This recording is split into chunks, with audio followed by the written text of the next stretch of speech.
सर्वांचं मनापासून स्वागत आहे. महाराष्ट्रामध्ये वेगवेगळ्या चर्चेमुळे महाराष्ट्र नेहमी चर्चेमध्ये राहतो. आता पुन्हा एकदा नवीन चर्चा आणि तीही घोटाळ्याची चर्चा.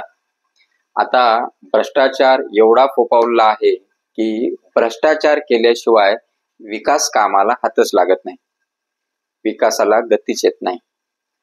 जोपर्यंत भ्रष्टाचार होत नाही तोपर्यंत विकासाचं काम हातात येतच नाही, असं जणू काही समीकरण झालेलं आहे. अशा पद्धतीनं महाराष्ट्रामध्ये सध्या वातावरण आहे. आता वातावरण आहे का वातावरण केल्या जाते का विरोधक यावरती काय करतात, ह्याही गोष्टी तेवढ्याच महत्वाच्या आहेत. आता 15 दिवस झाले एक घोटाळा एका केंद्रीय राज्यमंत्र्यांनी केला असा उघडकीस आला. त्या घोटाळ्याची पार्श्वभूमी काय होती, तो घोटाळा कोणी उघड केला आणि या सर्व गोष्टी महाराष्ट्राने उघड्या डोळ्यांनी पाहिल्या आणि त्यामध्ये कशी मंत्र्याची गोची झाली हेही महाराष्ट्रानं पाहिलं. जी काही जमीन होती ती जी पूर्व जैन धर्मियाची जैन मंदिराची जमीन होती ती त्यांना हस्तांतरित केली गेली किंवा तसं आश्वासन दिलं आणि जी काही बिल्डर सोबत डील झाली ती कॅन्सल झाली. या गोष्टीला 10 ते 15 दिवस झाले. त्यानंतर पुन्हा एकदा सत्तेतल्याच मंत्री अजित पवार यांचे चिरंजीव 1800 कोटी रुपयाची जमीन 300 कोटी रुपयामध्ये खरेदी आणि तेही स्टॅम्प ड्युटी म्हणजे 500 रुपयाचा बॉन्ड. अहो, गरीबाला एवढी पिळवणूक करून 1 रुपया बिचाऱ्याने जमा केला असतो, त्याला 1 रुपया कमी असेल तर लाईन मधनं बाहेर काढलं जातं स्टॅम्प ड्युटीच्या, किंवा त्याला ते डॉक्युमेंट्स व्हॅलिड नसतं, त्याला ते डॉक्युमेंट रजिस्टर करता येत नाही. तुम्ही 1800 कोटी रुपयाची जमीन 300 कोटीला खरेदी दाखवता आणि 500 रुपयाच्या रजिस्ट्रेशन स्टॅम्प पेपरवरती, त्या व्हॅल्यूच्या पेपरवरती त्याचं रजिस्ट्रेशन होतं स्टॅम्प ड्युटी न भरता. किती दुर्दैव आहे महाराष्ट्राचं. आणि याहून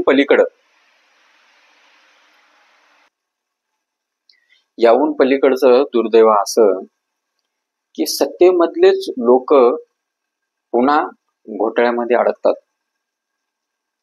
अजित पवार यांच्यावरती 70,000 कोटीचा घोटाळा असतानाही, हे पूर्ण महाराष्ट्राला माहिती असताना, एक महत्वाचं जबाबदार खातं त्यांच्याकडे असताना, आज त्यांची पत्रकार परिषद ऐकल्यानंतर असं मनाला वाटतं की खरंच माणसं असावेत तर असे. मुलांनी 1800 कोटी रुपयाचा व्यवहार 300 कोटीत केला आणि वडिलांना माहिती नाही. किती मोठा क्वेश्चन मार्क आहे.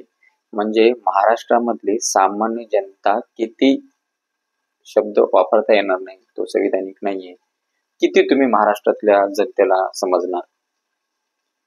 म्हणजे एवढी मोठी डील झाली आणि ते त्यांना माहिती नाही वडील म्हणून. बरं ठीक आहे, वडील म्हणून माहिती नाही तर एक सरकारमधला व्यक्ती मंत्री म्हणून तरी ही गोष्ट माहिती असायला पाहिजे का नाही.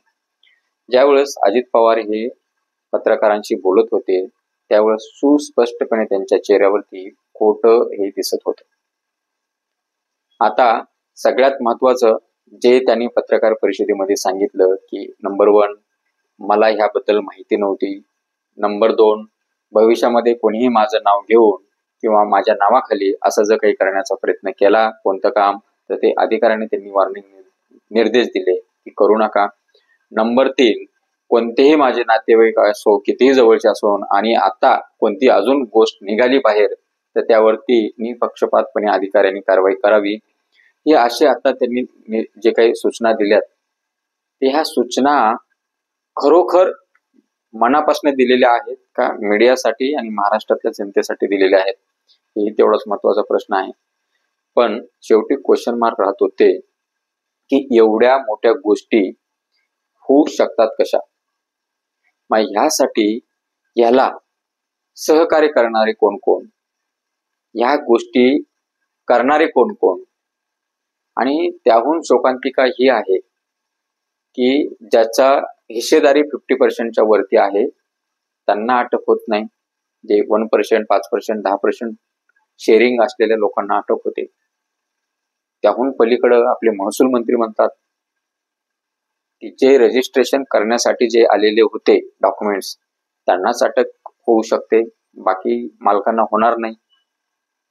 आता ह्यावरती कारवाई पण झालेली आहे. काही डॉक्युमेंटेशन त्यांच्या कंपनीमधनं भारत पॉवरच्या कंपनीमधनं पोलिसांनी ताब्यात पण घेतल्याची माहिती आहे. पण ह्यावरती कितपत निपक्षपातपणे कारवाई होणार आणि ह्या केसचं पुढे आता काय होणार आहे तेवढाच मोठा प्रश्न आहे. एका साईडनी अजित पवार म्हणतात की सरकारची जमीन अशी घेता येत नाही. मग आपल्या चिरंजीवनी कशी घेतली हाही तेवढाच मोठा प्रश्न आहे. याचंही उत्तर महाराष्ट्राच्या जनतेला आपण सरकार म्हणून दिलं पाहिजे. असे अनेक प्रश्न निर्माण होतात आणि सगळ्यात मोठा प्रश्न हा निर्माण होतो की ह्यांना प्रश्न विचारायचे कोणी? यांना ज्यांनी प्रश्न विचारले त्याला हे लावणार, मग ह्यांना प्रश्न कोण विचारणार? कोणीच विचारणार नाही. मग आता ही केस उघड केस कशी झाली? कारण ह्या केसचं मागच्या 15 दिवसापूर्वी जी घटना घडली त्याच्याशी काही लागेबांधे आहेत का? ती केस कोणी उघड केली? मग त्यामुळे हे केस उघड झाली का? सरकारमध्ये एकमेकाची गोची करण्याचं, मानाड दाबण्याचे कार्य चालू आहे का? हे तेवढाच महत्वाचा प्रश्न आहे.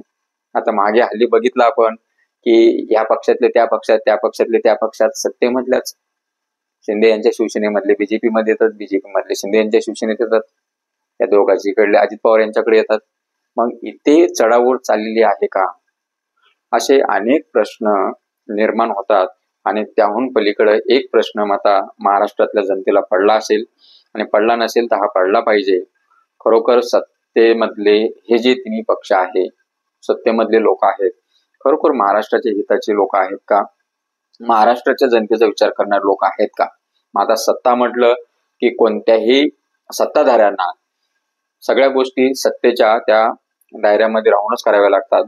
पण सत्तेच्या दायऱ्यामध्ये राहून करत असताना आपलेच लोक भ्रष्टाचार, आपलेच लोक घोटाळा करत असतील तर त्यावरती जनतेला कशा पद्धतीने उत्तर देणार हे तेवढंच महत्वाचं आहे. आता मुख्यमंत्री महोदय यांनी यावरती प्रतिक्रिया दिलेली आहे.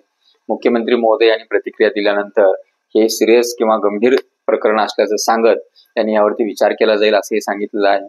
त्यासोबतच सेम अशाच पद्धतीनं ते एकनाथ खडसे यांचा जो ओसरीचा जमीन घोटाळ्याचं प्रकरण होतं त्यावेळेस पण बोलले होते आणि काही लोकांचं म्हणणं आहे की मुख्यमंत्री महोदय यावरती गंभीरपणे हे केस घेऊन यावरती कारवाई करण्याची शक्यता आहे. मग आता कारवाई कोणत्या पद्धतीने होती, कशी होती आणि कारवाई होती का नाही हे येणाऱ्या काळामध्ये बघणं औचित्याचं ठरणार आहे. तुम्हाला काय वाटतं? तुमचंही मत कमेंट बॉक्समध्ये कमेंट करून कळवा. जय हिंद, जय महाराष्ट्र.